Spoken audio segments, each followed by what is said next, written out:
yang sama-sama kita hormati Ibu Kepala Sekolah, selanjutnya Bapak Ibu Majelis Guru, dan teristimewa Bapak Armon selaku calon guru penggerak angkatan 11 yang akan mendiskriminasikan tentang budaya positif kepada kepala sekolah dan guru. Puji syukur marilah sama-sama kita ucapkan kehadirat Allah Subhanahu wa Ta'ala, karena berkat rahmat-Nya kita masih diberi kesempatan untuk melaksanakan kegiatan rutinitas kita sebagai seorang pendidik. Selawat beserta salam Abu Bakar kita hadiahkan kepada arwah junjungan alam, yakni Nabi besar Muhammad SAW, dengan mengucapkan Allahumma shalli ala sayyidina Muhammad wa ala ali sayyidina Muhammad. Untuk kegiatan kita hari ini yaitu diskriminasi budaya positif. Kegiatan pertama, sambutan dari Ibu Kepala Sekolah. Kepada Ibu disilakan.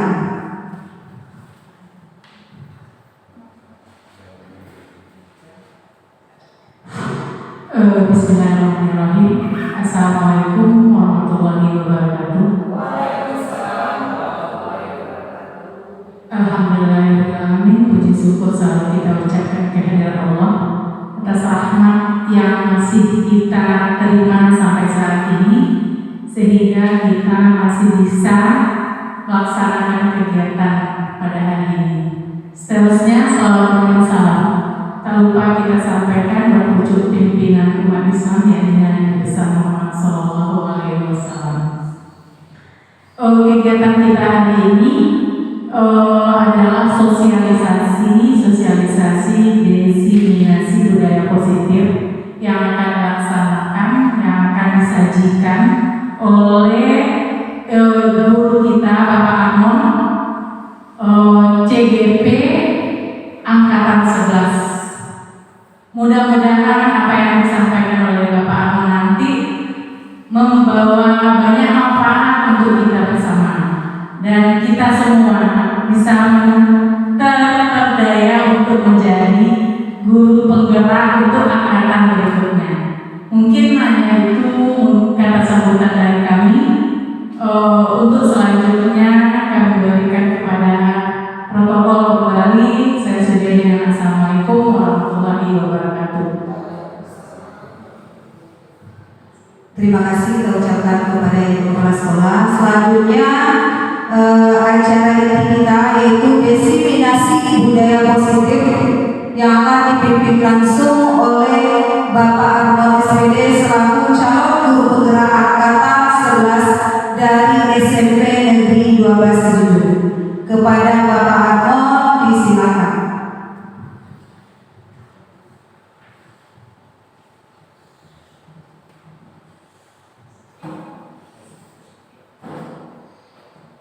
Bismillahirrahmanirrahim. Assalamualaikum warahmatullahi wabarakatuh. Yang terhormat Bapak Ibu Kepala Sekolah SMP 12 Senyum, yang terhormat Bapak Ibu yang telah hadir pada kegiatan siang kita hari ini, diskriminasi budaya positif. Ucapan terima kasih sebanyak-banyaknya kepada Bapak dan Ibu telah meluangkan waktunya hadir ke ruangan ini untuk acara diskriminasi budaya positif.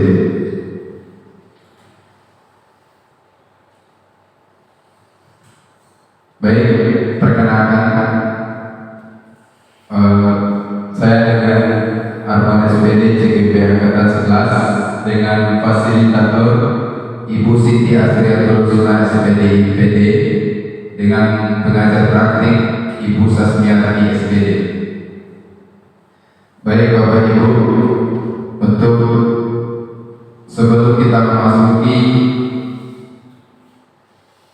diskriminasi budaya positif, kita akan melaksanakan ice breaking dulu Bapak Ibu.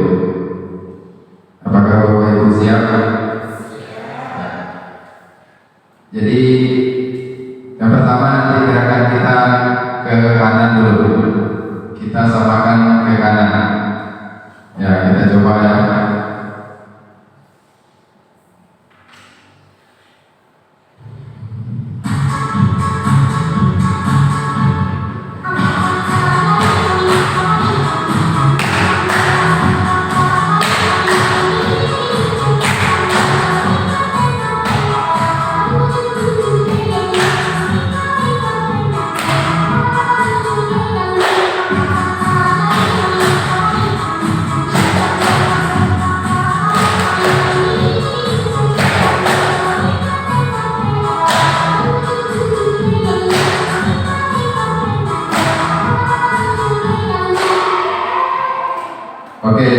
kasih. Dengan sedikit tadi, semoga kita semangat mengikuti kegiatan kita hari ini, yaitu diseminasi budaya positif. Semoga nanti bisa kita terapkan di sekolah kita, sehingga kita dapat berubah keadaan yang lebih baik ke depannya. Baik Bapak Ibu, kita lanjut.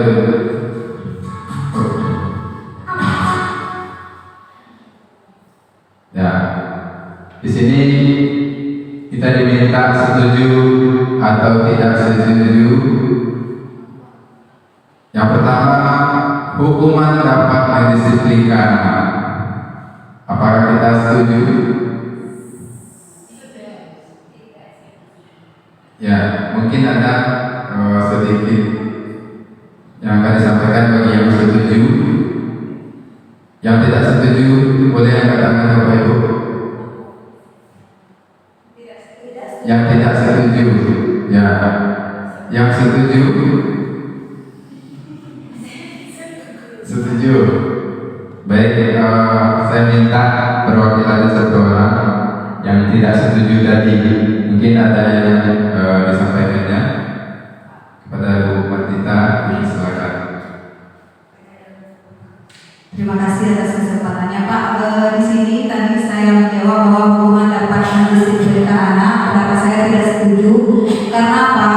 Di saat apabila kita memberikan hukuman kepada anak, efeknya hanya sementara. Efeknya hanya sementara. Pada saat anak tersebut tidak takut akan hukuman, berarti dia akan kembali melanggar.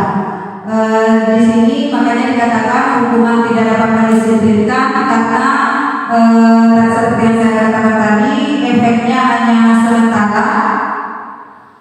Mungkin itu saja Pak. Baik, terima kasih Ibu Martita.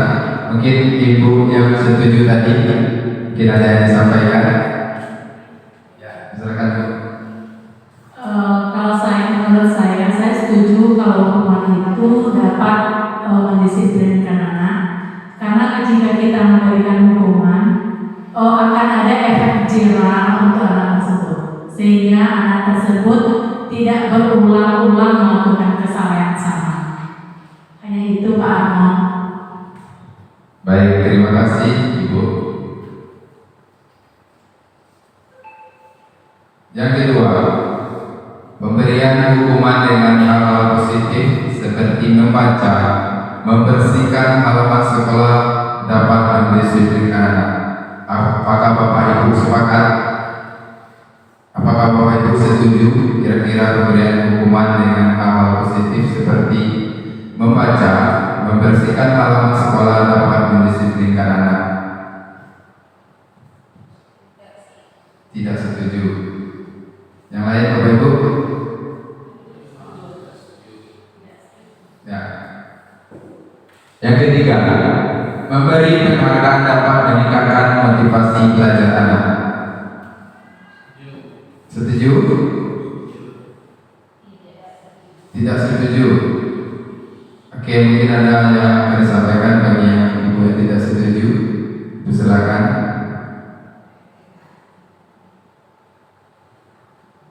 Baik Pak, menurut saya penghargaan itu sama ya, dia merupakan motivasi ekstensif, berarti penghargaan meningkatkan motivasi belajar anak. Bagi yang mendapatkan penghargaan, mungkin nanti belajarnya hanya untuk dapat penghargaan saja.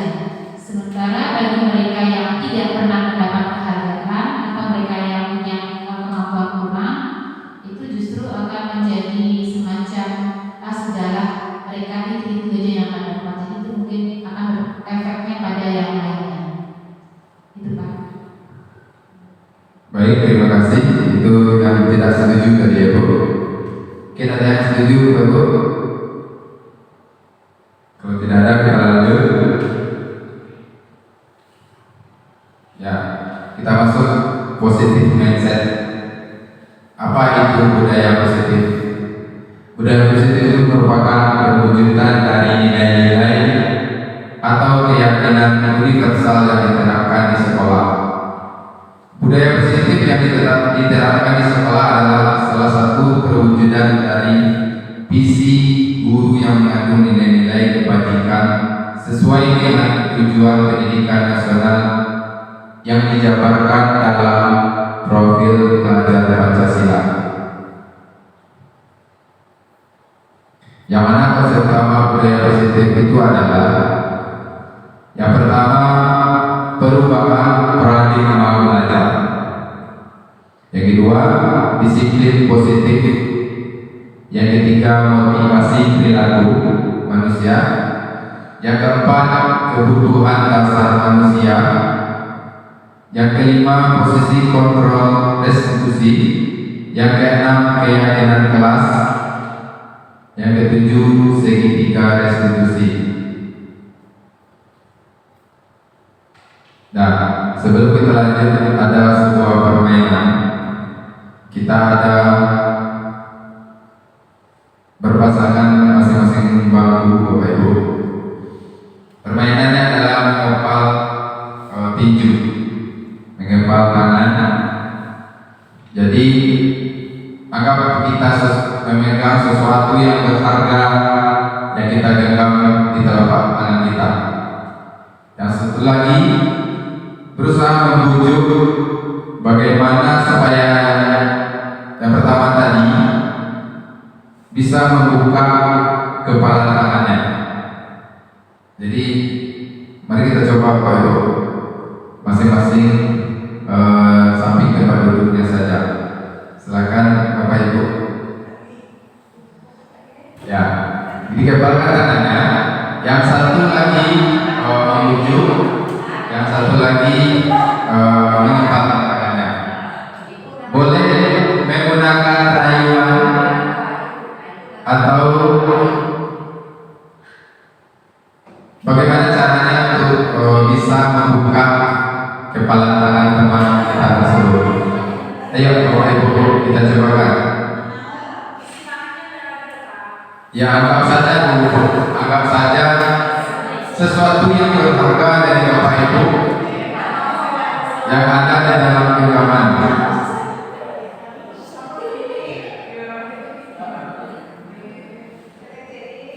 Ya.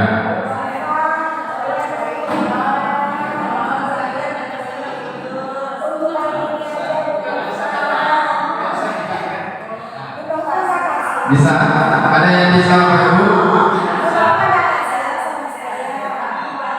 Ya. Boleh, anggap uang juga boleh. Ya. Rahasia. Jadi baik, terima kasih Bapak Ibu. Jadi makna yang terkandung dari kegiatan kita tadi itu adalah kita sendiri yang memegang kontrol atas kepala tangan kita tadi. Apakah kita membuka atau menutup kepala tangan kita itu bergantung pada diri kita masing-masing sesuai dengan kebutuhan dasar kita pada saat itu. Jadi kita sendirilah yang mengontrol diri kita, apakah kita akan membuka atau tetap berpegang teguh menutup kepala tangan kita tersebut. Lanjut, perubahan paradigma teori kontrol oleh Dr. William Glasser. Yang pertama, ilusi guru mengontrol murid. Kita tidak dapat memaksa murid untuk berbuat sesuatu jikalau murid tersebut memilih untuk tidak melakukannya, karena semua perilaku memiliki tujuan. Yang kedua, ilusi bahwa semua perbuatan positif, efektif dan bermanfaat. Segala usaha untuk mempengaruhi murid agar mengulangi suatu perilaku tertentu adalah ilusi, karena perilaku murid bisa berubah. Yang ketiga, ilusi bahwa kritik dan membuat orang merasa bersalah dapat menguatkan karakter. Ternyata ilusi karena akan membawa murid menuju pada identitas gagal. Yang keempat, ilusi bahwa orang dewasa memiliki hak untuk memaksa orang dewasa akan menyadari bahwa perilaku memaksa tidak akan efektif untuk jangka waktu panjang dan sebuah hubungan permusuhan akan terbentuk. Dan bagaimana seseorang bisa berubah dari paradigma stimulus respon kepada pendekatan teori kontrol, yang mana pada stimulus respon realitas kebutuhan kita sama. Pada teori kontrol realitas kebutuhan kita berbeda. Semua orang melihat hal yang sama, setiap orang memiliki gambaran yang berbeda. Kita mencoba mengubah orang agar berpandangan sama dengan kita, sedangkan pada teori kontrol kita berusaha memahami pandangan orang lain tentang dunia. Pada stimulus respon, perilaku buruk dilihat sebagai suatu kesalahan. Teori kontrolnya, semua perilaku memiliki tujuan. Lanjut, orang lain bisa mengontrol saya. Pada teori kontrol, hanya Anda yang bisa mengontrol diri Anda. Saya bisa mengontrol orang lain. Pada teori kontrolnya, Anda tidak bisa mengontrol orang lain. Lanjut, pemaksaan ada pada saat bujukan gagal. Dari kontrolnya, kolaborasi dan konsensus menciptakan pilihan-pilihan baru. Terakhir, model berpikir menang atau kalah. Model berpikir menang. Perubahan paradigma belajar. Pembelajaran paradigma baru atau kurikulum merdeka merupakan pembelajaran yang berorientasi pada penguatan kompetensi dan pengembangan karakter yang sesuai dengan dimensi profil pelajar Pancasila. Oleh sebab itu, pembelajaran yang dirancang harus memenuhi kebutuhan dan karakteristik beragam dari masing-masing peserta didik agar proses belajar bisa menjadi lebih bermakna atau pembelajaran berdiferensiasi. Salah satu hal yang cukup menarik perhatian diusung dalam pembelajaran paradigma baru adalah penerapan profil pelajar Pancasila sebagai acuan kebijakan sistem pendidikan yang di dalamnya memiliki 6 kompetensi dan karakter esensial. Yang mana disiplin positif itu pengertian disiplin positif itu berasal dari kata disiplina yang artinya belajar.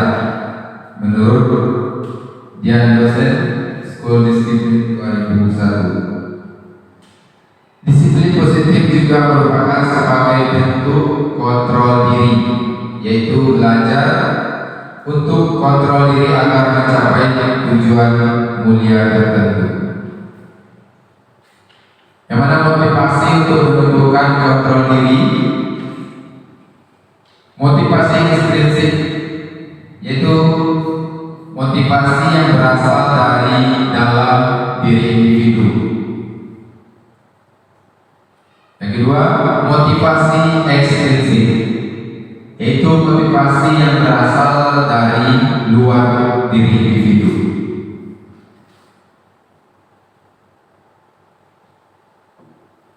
Disiplin positif merupakan unsur utama dalam mewujudkan budaya positif yang kita cita-citakan di sekolah.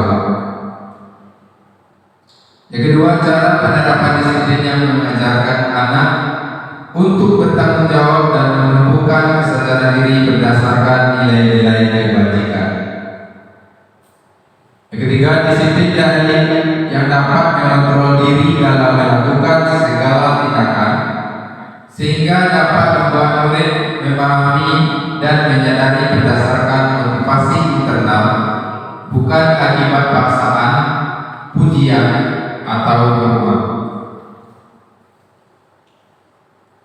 Ki Hajar dalam terang menyatakan bahwa untuk mencapai merdeka belajar atau murid yang merdeka, syarat utamanya adalah disiplin yang kuat. Disiplin yang dimaksud adalah disiplin diri yang memiliki motivasi internal. Sebagai pendidik, tujuan kita adalah menciptakan anak-anak yang memiliki disiplin diri sehingga mereka bisa berperilaku dengan mengacu pada nilai-nilai kebajikan universal dan memiliki motivasi intrinsik, bukan ekstrinsik. Nilai-nilai kebajikan yang pertama adalah sifat-sifat positif manusia, merupakan tujuan mulia yang diinginkan, yang ingin dicapai setiap individu. Nilai-nilai tersebut bersifat universal dan lintas bahasa, suku bangsa, agama maupun latar belakang. Dengan mengaitkan nilai-nilai kebajikan yang diyakini seorang, maka motivasi intrinsiknya akan terbangun sehingga menggerakkan motivasi dari dalam untuk dapat mencapai tujuan mulia yang diinginkan. Nilai-nilai kebajikan profil pelajar Pancasila. Boleh kita nyanyi Bapak Ibu? Ada yang bisa menyanyikan profil pelajar Pancasila? Bisa Bu? Ibu? Ya, silakan. Baik. Sama-sama kita ya Bapak Ibu, profil pelajar Pancasila.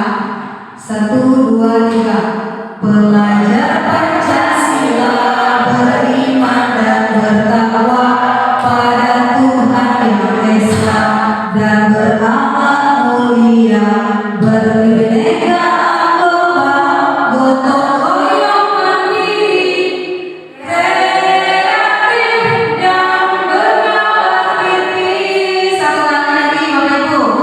Pelajar Pancasila beriman dan bertakwa pada Tuhan Yang Esa dan beramal mulia, berbineka agama, gotong royong mandiri, kreatif dan bernalar kritis.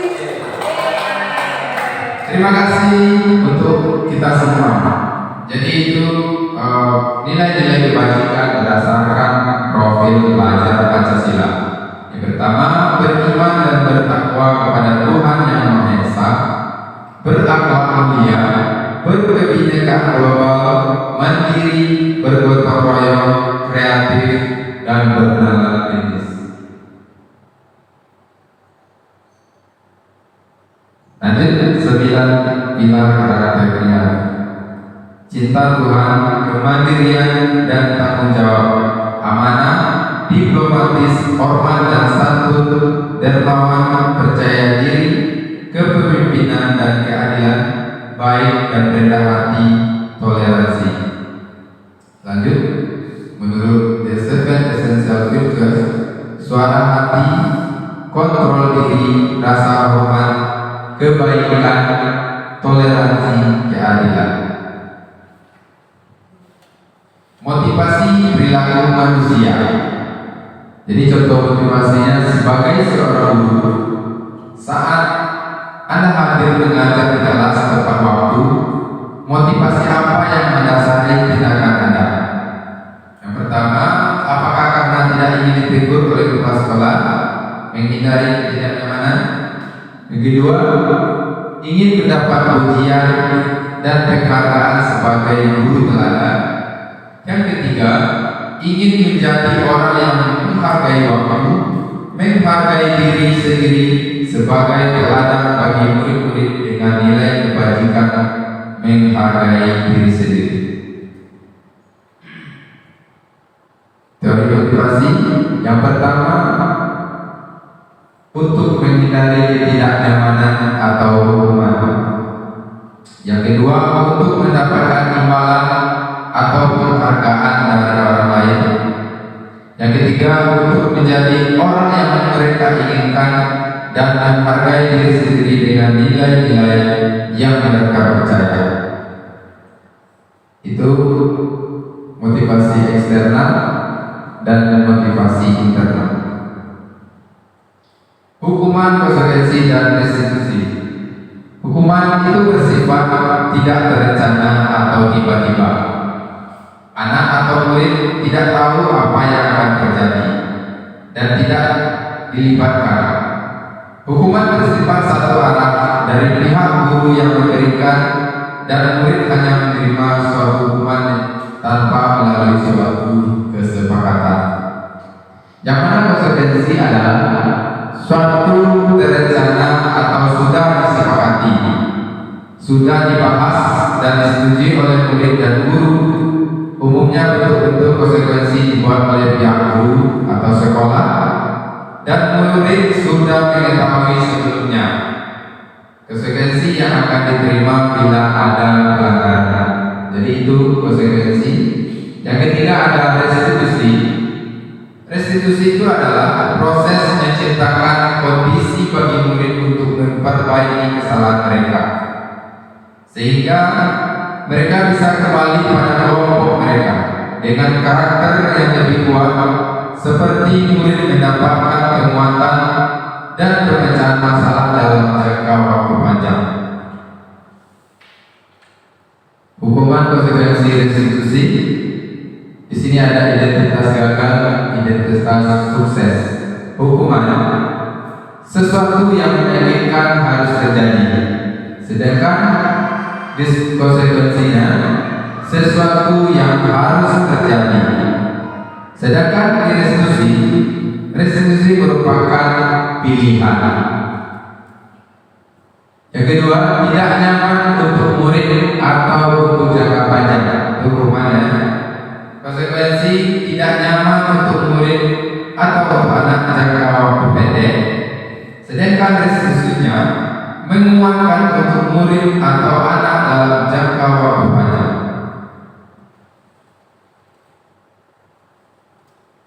Selanjutnya, korban mendapatkan keadilan. Sedangkan konsekuensi korban bisa diabaikan. Restitusi, korban mendapatkan ganti. Selanjutnya, murid atau anak akan tersakiti. Konsekuensinya murid atau anak dibuat tidak nyaman. Sedangkan restitusi, murid anak mendapatkan penguatan. Selanjutnya, perilaku pasif agresif meningkat. Konsekuensinya penguatan hanya bertahan dalam jangka waktu pendek. Restitusinya masalah terpecahkan. Jadi Bapak Ibu, mana yang lebih baik yang akan kita terapkan ke depannya? Hukuman, konsekuensi, atau restitusi? Restitusi.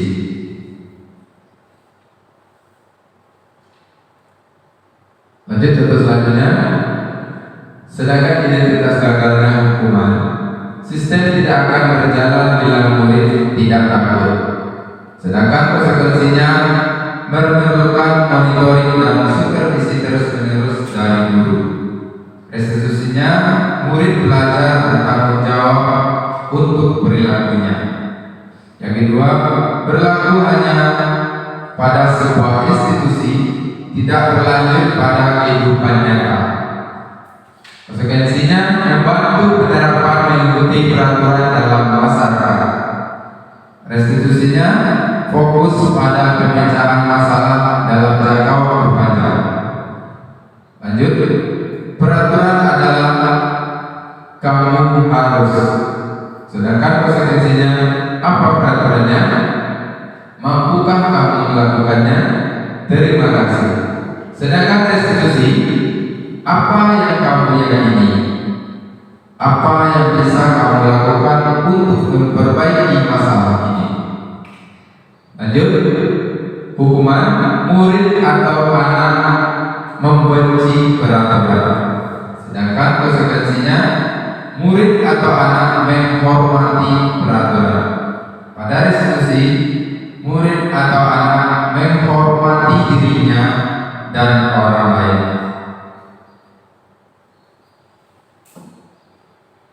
Lanjut, ini hukuman negatif, konsekuensi itu netral, restitusi positif. Kalimat yang pertama, awas kalau dilakukan lagi ya, nanti awas kamu. Pada konsekuensi netral, lakukan apa yang saya katakan, atau stimulus respon. Restitusi positif, apakah hal ini yang sesungguhnya ingin kamu lakukan? Ini teori kontrol. Yang kedua, murid atau anak belajar menyembunyikan masalah. Konsekuensinya, murid atau anak belajar taat peraturan. Sedangkan restitusinya, murid atau anak belajar memecahkan masalah. Lanjut. Hukuman mencoba mengontrol anak dengan penguatan negatif atau membayar pas kesalahan. Pada konsekuensinya, mencoba mengontrol anak dengan penguatan positif. Restitusinya, anak paham bahwa dirinya sendiri yang berpegang kendali kontrol.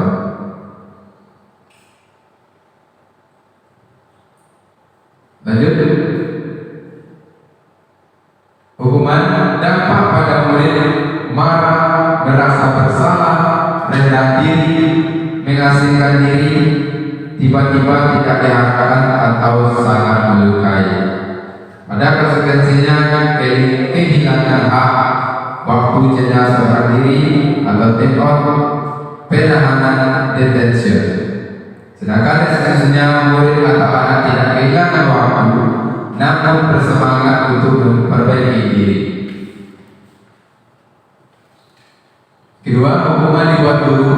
Menyakitkan guru dijalankan, jalani konsekuensi dengan menyalahkan, mengkritik, menyindir, merendahkan. Sedangkan pada konsekuensinya dibuat oleh guru atau anak membantu guru menyatakan peraturan, melakukan peringatan dan menerapkan konsekuensi. Sedangkan restitusinya Allah menguatkan guru menyebutkan keyakinan kelas, membimbing kerangka acuan berpikir restitusi murid atau anak. Jadi ada beberapa macam pertanyaan Bapak Ibu. Ada pertanyaan di depan. Yang pertama, kita di sini memilih hukuman atau konsekuensi ya Bapak Ibu. Nanti ketika saya bacakan soal satu, jadi silakan sama-sama kita jawab apakah itu hukuman atau konsekuensi. Yang pertama, lari mengelilingi lapangan basket 2 kali karena terlambat hadir di sekolah. Hukuman atau konsekuensi? Hukuman. Ada hukuman, ada konsekuensi. Mari kita lihat. Itu adalah sebuah hukuman. Yang kedua, membersihkan coretan yang dibuatnya di meja tulis. Konsekuensi. Lihat. Ya, konsekuensi. Yang ketiga, menggantikan kertas tugas teman yang telah dicoret-coret. Kita lihat. Ya. Yang keempat, berdiri di depan kelas sambil mengangkat kaki satu karena tidak bisa menjawab pertanyaan. Hukuman atau konsekuensi? Hukuman. Oke, hukuman. Yang kelima, kehilangan 10 menit jam istirahat untuk mengerjakan tugas karena terlambat datang dan tertinggal pelajaran selama 10 menit. Hukuman atau konsekuensi? Konsekuensi. Ya. Lanjut, membersihkan WC sekolah karena meratakan pensil kawannya. Hukuman apa konsekuensi? Hukuman. Yang ketujuh, membersihkan tumpahan air di meja tulis karena tersenggol pada saat belajar. Ya, konsekuensi. Kedelapan, murid diminta bertelanjang kaki sepanjang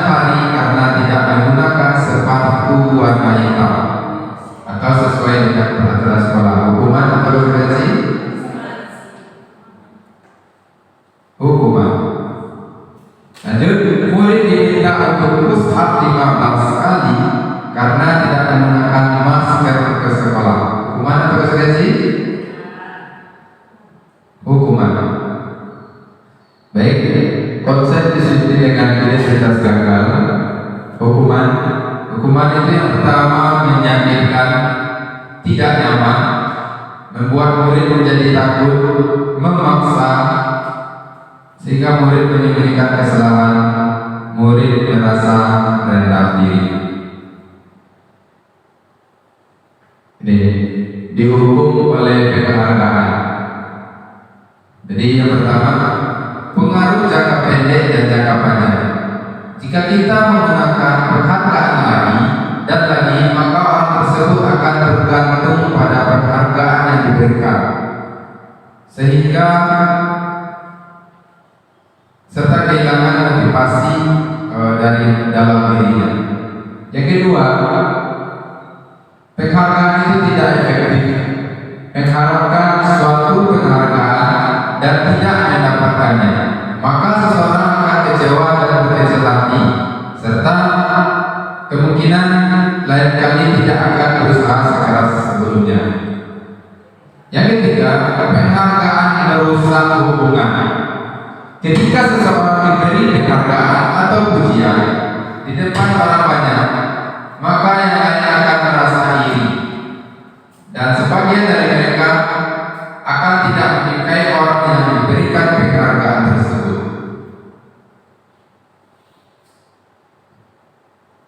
Yang keempat, penghargaan mengurangi ketepatan.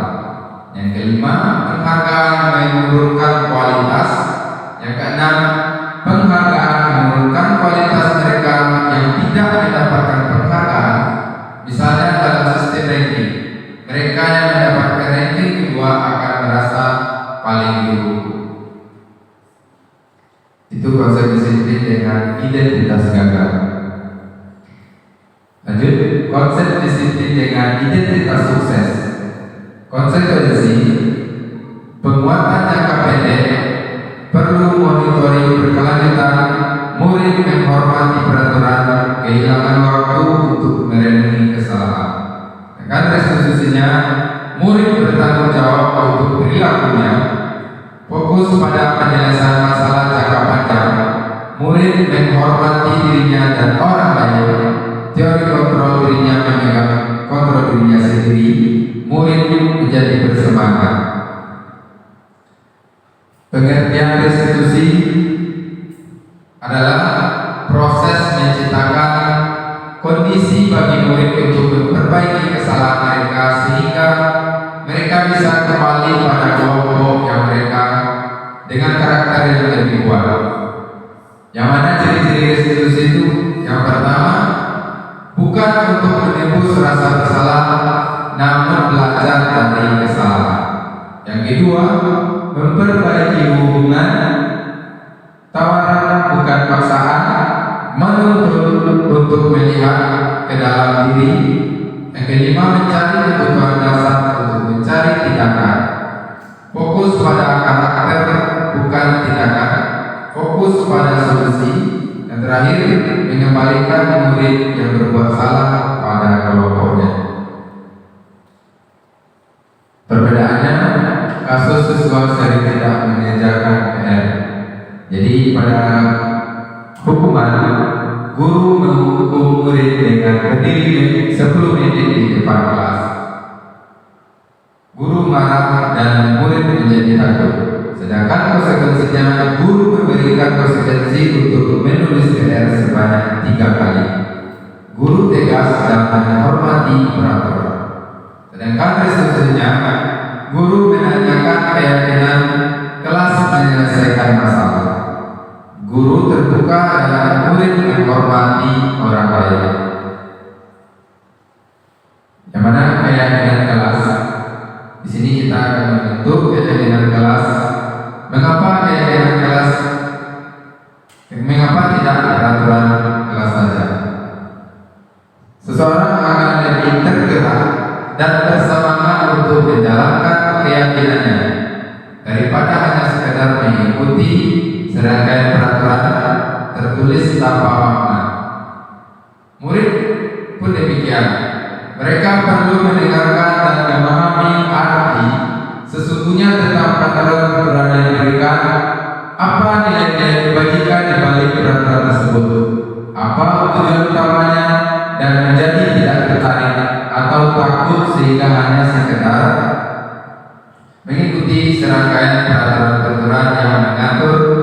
mereka tanpa memahami tujuan.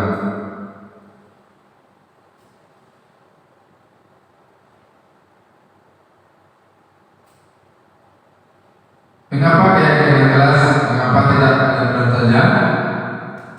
Mengapa kita memiliki peraturan tentang penggunaan helm pada saat mengendarai kendaraan roda 2? Kira-kira apa jawabannya, Pak Ibu? Menjaga keamanan kita atau keselamatan. Yang kedua, mengapa kita memiliki peraturan tentang penggunaan masker dan mencuci tangan setiap saat?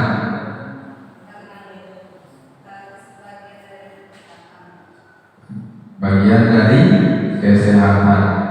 Jadi nilai-nilai keselamatan atau kesehatan inilah yang kita sebut sebagai keyakinan. Keyakinan kelas merupakan sebuah nilai-nilai kebajikan universal yang telah disepakati secara tersirat dan tersurat, lepas dari adanya latar belakang suku, negara, bahasa maupun juga agama. Keyakinan kelas sebagai upaya-upaya yang dapat dilakukan dalam membangun budaya positif di sekolah. Untuk mewujudkan hal ini membutuhkan proses yang tidak bisa dilakukan dalam waktu singkat. Selain itu, proses ini juga membutuhkan keterlibatan semua pemangku kepentingan di sekolah. Contoh keyakinan kelas. Ada tampak seperti atau tidak tampak seperti tabel T dari keyakinan kelas. Contohnya, tampak seperti datang tepat waktu, tidak tampak seperti sering hadir terlambat. Mengapa teman neduh setiap hari? Tak acuh kepada teman dan guru. Selanjutnya, mengembalikan barang teman yang telah dipinjam dan mengucapkan terima kasih, sedangkan tidak tampak seperti tidak mengembalikan barang yang telah dipinjam dan meletakkan sembarangan. Sedangkan pada tabel Y ada terlihat, terdengar dan berperilaku. Terdengar satu orang berbicara, yuk saya bantu, kita bisa selesaikan ini bersama. Terima, tolong ya, permisi, boleh saya pinjam, nanti akan segera saya kembalikan. Terlihat berempati terhadap perasaan orang lain, memegang barang milik orang lain hanya dengan izinnya, mendengarkan dengan seksama, senantiasa berbuat baik dan berbagi. Sedangkan pada berperilaku tersenyum ramah, memberikan salam hormat, berjabat tangan, meletakkan tangan di dada salam, memberikan ruang bekerja, postur tubuh yang tenang.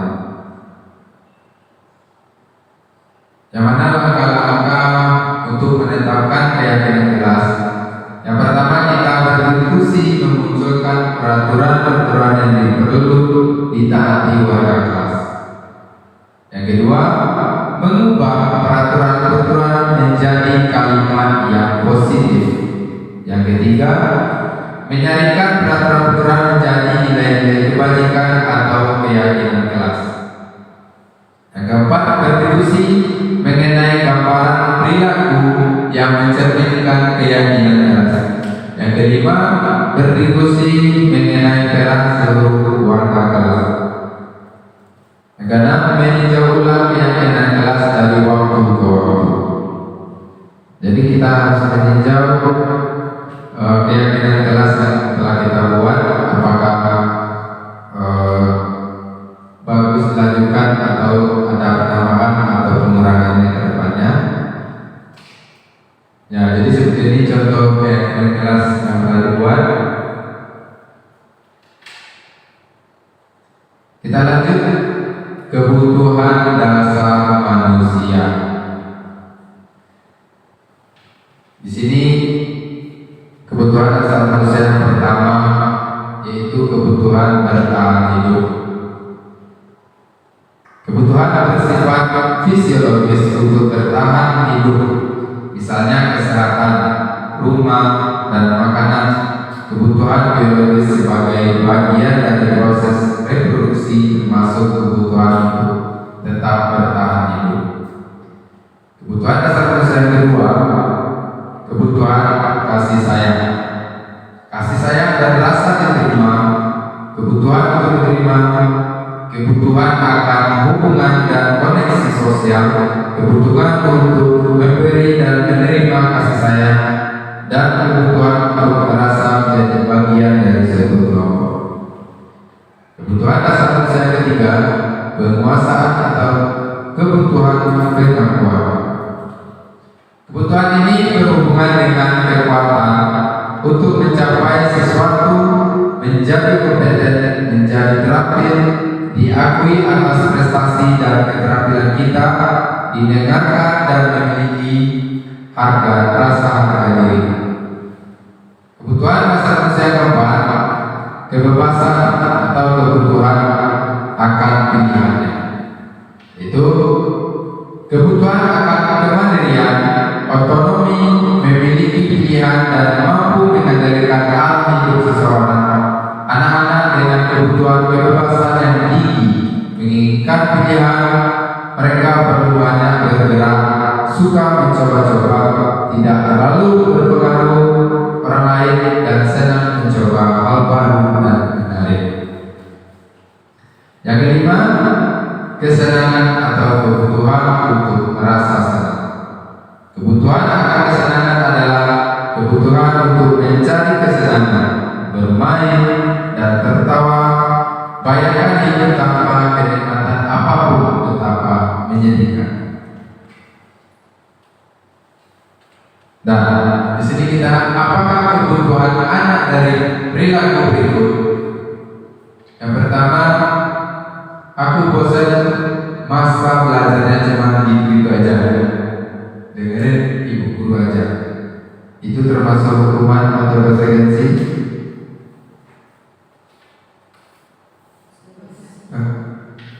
Ya, kira-kira apa Bapak Ibu?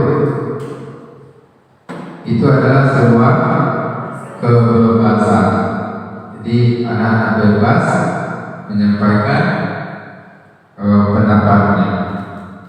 Yang kedua ada, aku sebel gambarku tidak rapi, malah ibu guru tunjukkan ke teman-teman di depan kelas.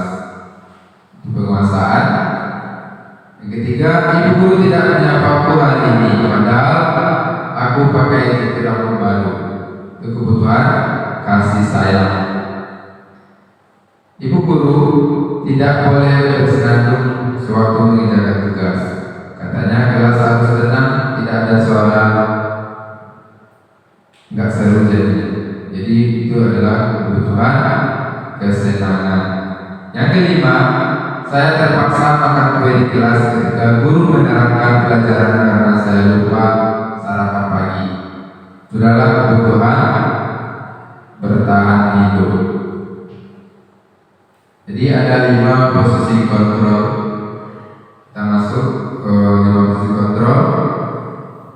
Ada yang menghukum, membuat merasa bersalah, jadi teman, pemantau, manajer. Itu motivasi internal. Yang pertama, kita lihat ada video 5 posisi kontrol sebagai penghukum. Nada suara yang tinggi, bahasa tubuh, mata melotot, dan jari menunjuk-nunjuk menghardik, memungkinkan murid marah dan mendendam atau bersifat agresif. Jadi mari kita lihat.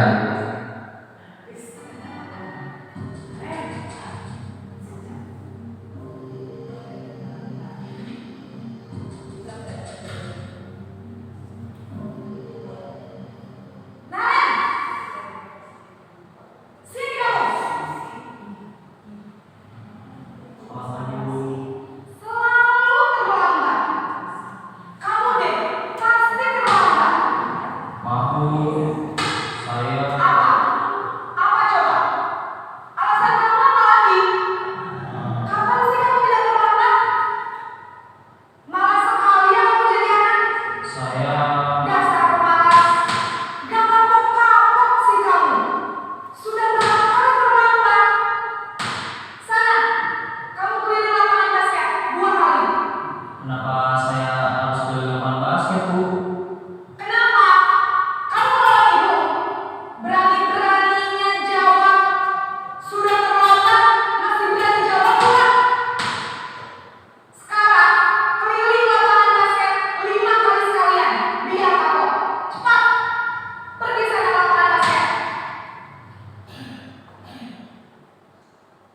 Jadi ini posisi kontrol penghubung.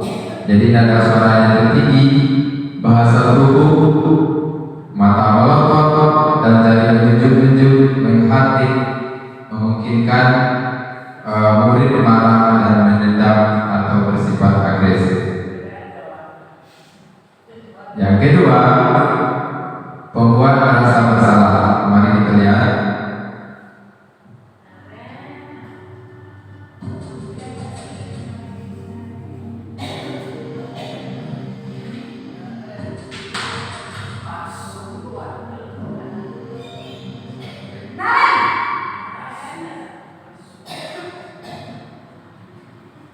Selamat pagi, Bu. Naren, kamu kenapa terlambat lagi, Nak? Ya Tuhan, Naren, kamu senang ya bikin ibu susah ya? Kalau kamu terlambat lagi, nanti ibu yang berjuang ke sekolah, Nak. Disangka ibu tidak bisa membina kamu. Duh, gimana ini? Maaf, Bu. Duh, Gusti Naren, kamu suka ya kalau ibu tegur bapak kepala sekolah? Terus, sekarang ibu harus tulis apa ini di buku absen? Ini kamu sudah sering terlambat loh. Ibu harus apa coba? Maaf, Bu. Maaf sekali. Ya sudah, lain kali jangan bikin ibu susah lagi ya, Nak ya. Ibu tidak akan kuat lagi kalau kamu begini terus. Bisa jantungan kalau ibu tegur bapak kepala sekolah.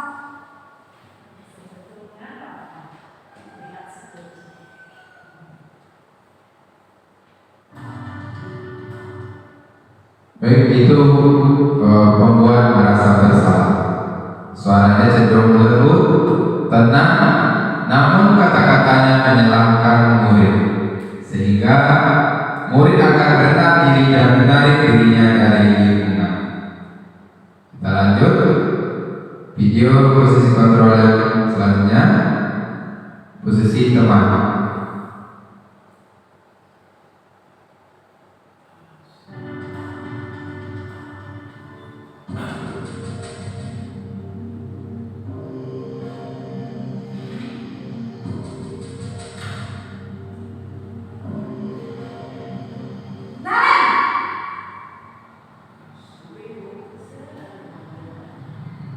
Selamat pagi, Bu.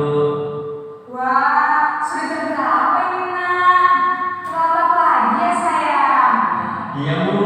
Habis ibu saya ngomong saya, Bu. Kamu malah menyalahkan ibu kamu. Kamu bukannya anak yang paling kencang. Kok terlambat sih? Iya, Bu. Saya memang terlambat bangun tadi. Jadi, biarpun saya kencang, tetap gak kencang, Bu. Ya sudah sana. Nanti lain kali larinya lebih kencang lagi ya. Biar gak terlambat lagi. Bikin seneng ibu. Demi ibu. Bisa kan? Bisa, Bu. Ya sudah sana masuk kelas. Ibu beresin urusan absen kamu. Kamu ini ada dasar. Baik, itu pada posisi kontrol sebagai teman.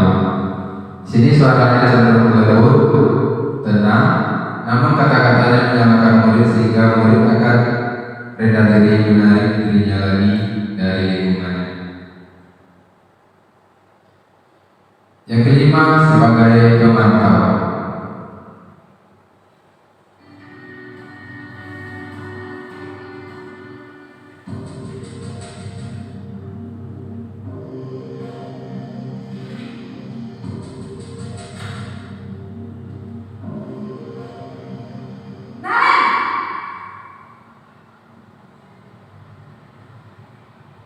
Selamat pagi, Bu.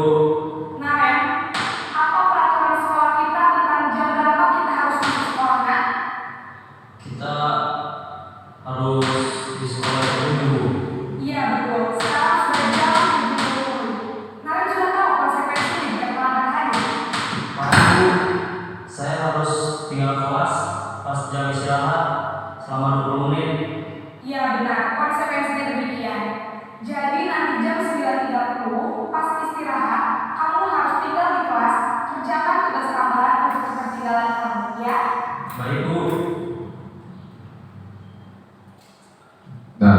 jadi ini posisi memantau, mengandalkan perhitungan atau data untuk mengontrol murid. Hasilnya murid memahami konsekuensi yang harus dijalankan. Motivasi murid bersifat eksternal. Kita lanjut. Posisi terakhir, posisi manajer.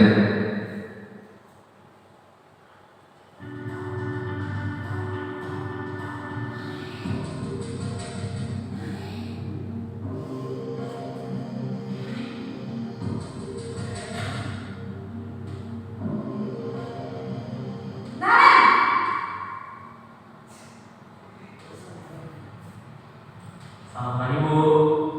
Selamat pagi Naren. Maaf Bu, saya terlambat.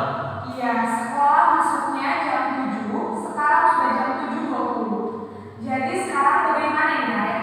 Maaf Bu, saya lupa start alarm saya semalam. Baiklah, menurut kamu, keyakinan sekolah yang mana yang perlu kamu tingkatkan? Menghargai diri sendiri dan orang lain mungkin ya Bu. Setuju. Jadi, apakah Naren meyakini prinsip saling menghormati tersebut? Iya Bu, saya meyakininya. Apakah Naren bersedia memperbaiki masalah keterlambatan ini? Bersedia Bu. Bagaimana kamu akan memperbaiki masalah keterlambatan ini? Saya akan coba untuk tidak lupa menyetel alarm saya Bu. Baik, kalau Naren lupa menyetel alarm di rumah, ada orang yang kira-kira bisa bantu mengingatkan tidak? Ada Bu, kakak saya, Kak Emma. Ada lagi selain Kak Emma? Selain Kak Emma, ada ibu saya. Baik, jadi yang mengingatkan Naren adalah Kak Emma dan ibu kamu ya? Kira-kira akan mulai setel alarm kapan nih Naren? Setelah pulang sekolah, akan segera saya lakukan. Baik, jadi Naren akan setel alarm untuk bangun besok pagi dan akan diingatkan oleh kakak dan ibunda Naren ya. Ada lagi yang mungkin perlu dilakukan Naren agar tidak terlambat bangun lagi. Tidak ada Bu. Baik Naren, terima kasih untuk kerjasama kamu. Sekarang kamu perlu kembali ke kelas untuk belajar. Baik Bu, terima kasih.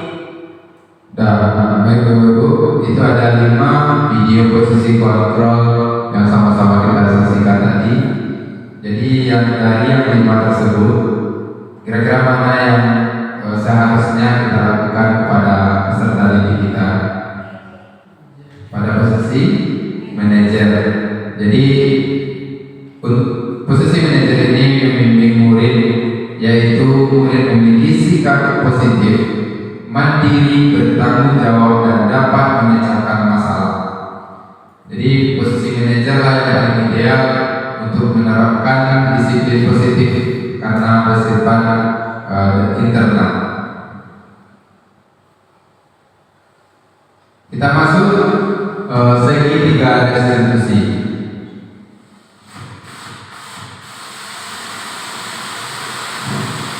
Segitiga restitusi adalah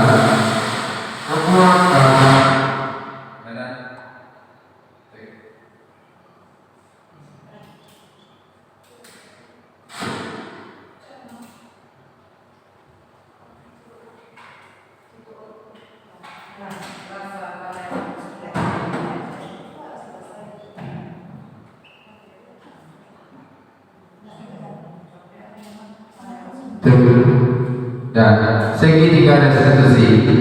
Restitusi itu adalah sebuah cara menanamkan disiplin positif pada murid. Yang kedua, restitusi adalah proses menciptakan kondisi bagi murid untuk memperbaiki kesalahan mereka, sehingga mereka bisa kembali pada kelompok mereka dengan karakter yang lebih kuat. Menurut dosen 2004, restitusi bukan untuk menebus kesalahan, tapi belajar dari kesalahan, memperbaiki hubungan sebuah kawanan dan bukan paksaan, menuntut untuk melihat ke dalam diri, menguatkan dan fokus pada solusi. Langkah-langkah segitiga restitusi adalah suatu proses dialog yang dijalankan oleh guru atau orang tua agar dapat menghasilkan murid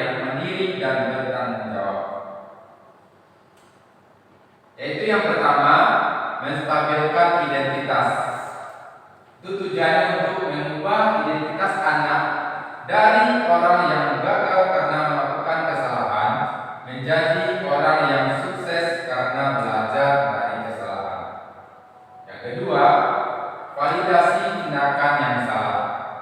Sini bertujuan untuk memahami kebutuhan dasar apa yang mendasari sebuah tindakan anak, sehingga akan mengubah pandangan dari teori stimulus respon ke secara berpikir proaktif yang mengenali tujuan dari setiap tindakan anak.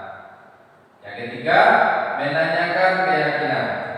Ini kita memberikan pertanyaan-pertanyaan yang bermakna kepada anak untuk menunjukkan motivasi secara intrinsik sehingga mampu mengaitkan keyakinannya dengan tindakan yang salah. Contoh penerapan segitiga restitusi yang saya lakukan, yaitu siswa datang terlambat pada pembelajaran PJOK.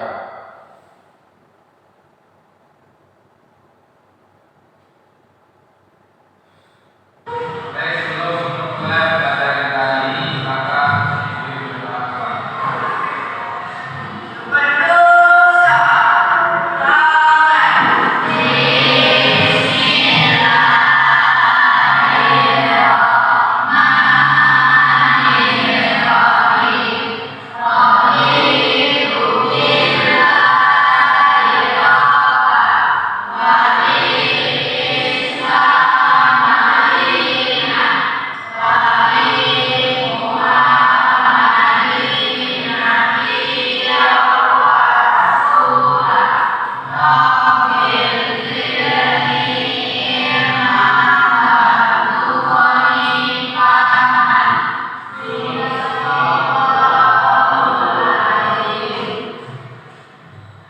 Terima kasih. Selamat pagi teman-teman semuanya. Apa hari ini? Baik. Nah, kita akan memulai pelajaran kali ini.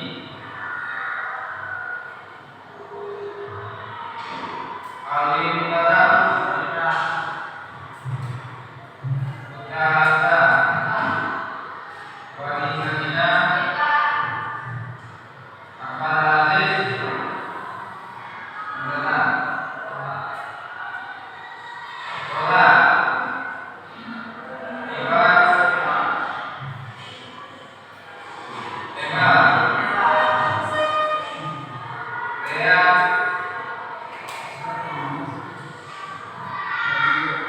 Ati, Rehan, Rehu, Farhan. Oke, sudah semuanya? Sudah? Sudah? Alhamdulillah. Kita akan mulai pelajaran kita hari ini, pelajaran PJOK. Ya. Ya, salam. Ya, silakan.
Baik, Bapak Ibu, itulah sebuah segitiga diskusi yang saya lakukan kepada siswa-siswa kita.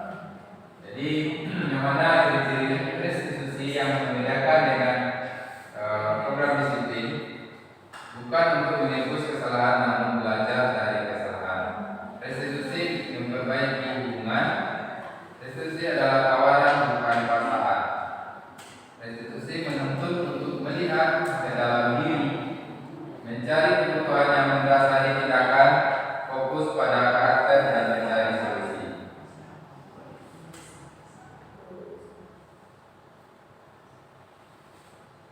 Jadi demikian penyampaian atau destinasi budaya positif yang saya sampaikan pada hari ini. Ini kita akan melakukan refleksi. Yang pertama, hal baru yang telah dipelajari hari ini. Yang kedua, bagaimana perasaan setelah mengikuti materi budaya positif ini. Yang ketiga, apa yang ingin kita wujudkan. Jadi saya memohon kepada Bapak Ibu nanti menuliskan pada kitab yang saya bagikan.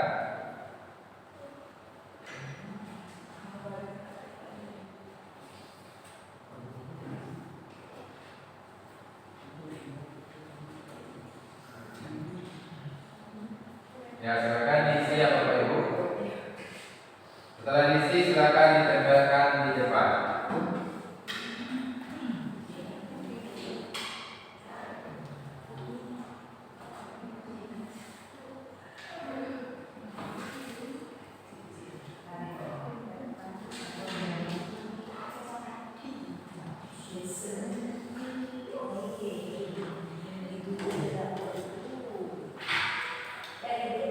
Bagi Bapak Ibu yang sudah siap, boleh ditempelkan di depan Bapak Ibu.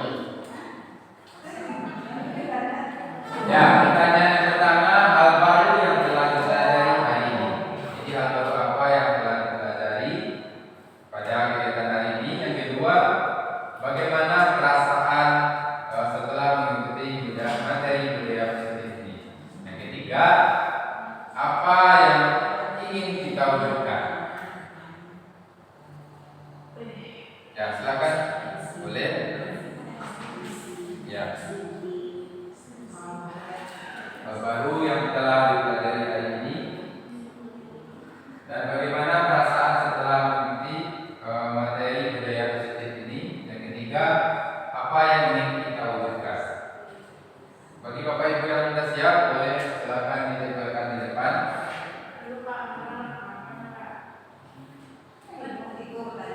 Ya, siap.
Jadi itulah